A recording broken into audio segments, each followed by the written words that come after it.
नमस्कार, अपर्णाज लाईफस्टाईल आणि कुकिंग रेसिपीजमध्ये तुमचं स्वागत आहे। महाशिवरात्रीच्या दिवशी अनेक जणांचा उपवास असतो।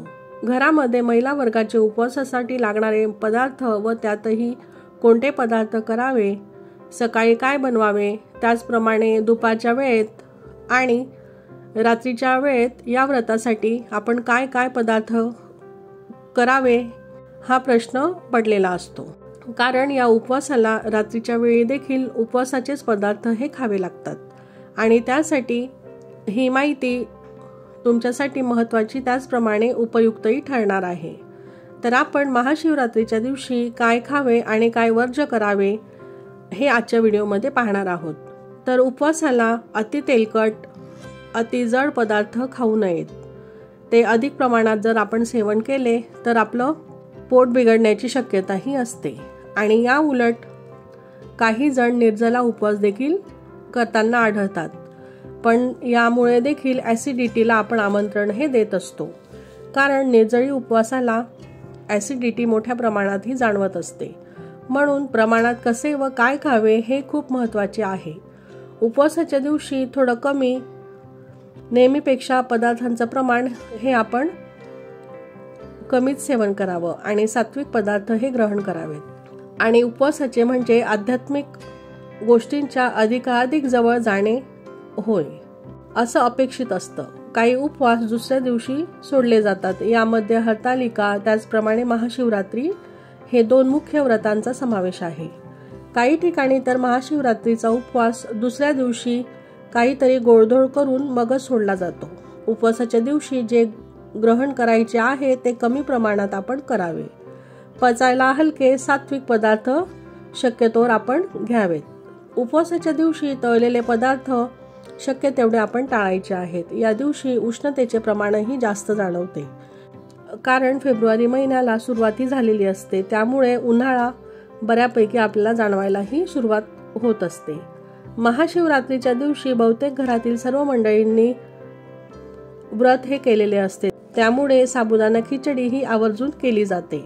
त्याऐवजी तुम्ही जर साबुदाणा खीर किंवा बटाटा वापरून थालीपीठ कमी तेल वापरून जर बनवले तर हे पदार्थ साबुदाणा वडे किंवा साबुदाणा खिचडी यापेक्षा पचायला हलकेच असतात। या दिवशी जास्त प्रमाणात ज्युसी फळं ही तुम्ही खाऊ शकता, ते कधीही चांगलं।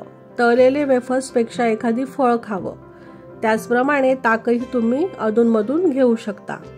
उन्हाळ्यात ताकामुळे शरीराला थंडावा हा राहतो आणि त्याचप्रमाणे रताळी ही देखील पचायला हलकी असतात, त्यात भरपूर प्रमाणात खनिजे हे आपल्याला आढळत असतात, त्यामुळे बटाट्याऐवजी तुम्ही रताळीचा वापर करण्याला प्राधान्य हे द्यावे।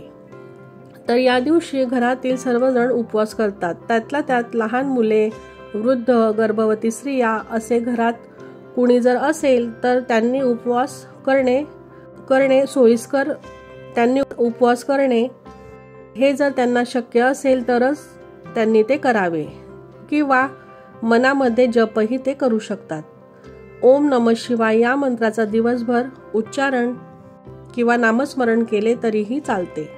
महादेवांचा जप आपण मनोभावे करू शकतो, त्यामुळे देखील तुमची पूजा ही सफल होते। काही जण या दिवशी निर्जला उपवास करताना आढळतात, तर या दिवशी पूर्ण दिवस हा उपवास केला जातो व दुसऱ्या दिवशी सोडला जातो। तर आपली शारीरिक क्षमता असेल तरच हे कडक व्रत आपण करावे। त्याचबरोबर देवादिदेव महादेव आणि माता पार्वती यांची मनोभावे पूजा तसेच नामस्मरण आराधना ही देखील महादेवांना खूप भावते, त्यामुळे आपल्या शारीरिक क्षमतेनुसार व्रत हे करावे। पूजा ही मनोभावे आपण करावी। देव काय तर निर्मळ भक्ती पाहतो।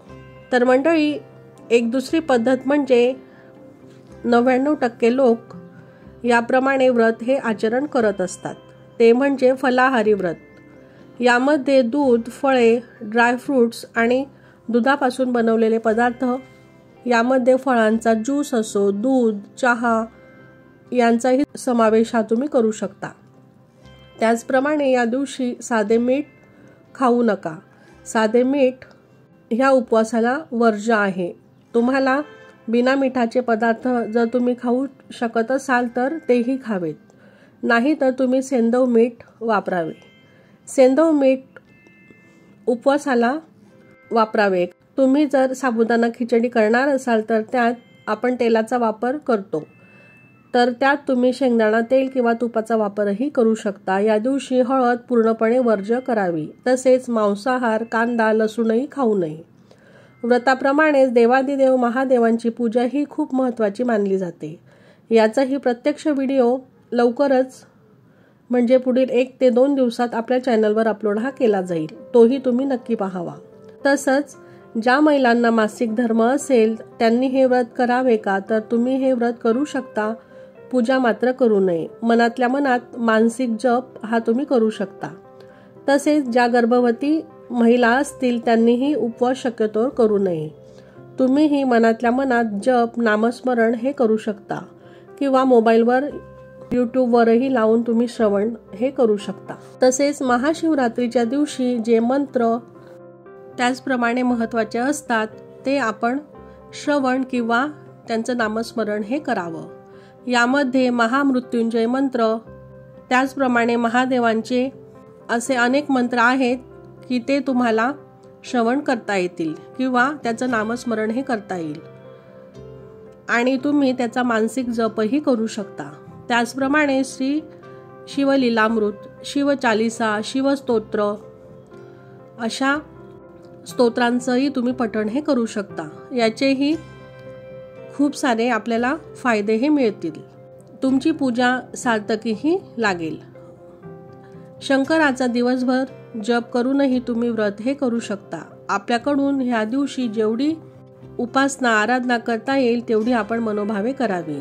तर अशा प्रकारे नक्कीच तुम्हीही व्रत आचरण हे करावे व आपल्या आरोग्याचीही काळजीही घ्यावी। तुमचे काही प्रश्न असतील तर कमेंट करून तुम्ही नक्की विचारू शकता। तर आजचा व्हिडिओ तुम्हाला कसा वाटला हे कमेंट करून नक्की सांगा आणि तुम्ही जर अजून आपल्या चॅनलला सबस्क्राईब केलं नसेल तर सबस्क्राईब नक्की करा। ओम नमः शिवाय।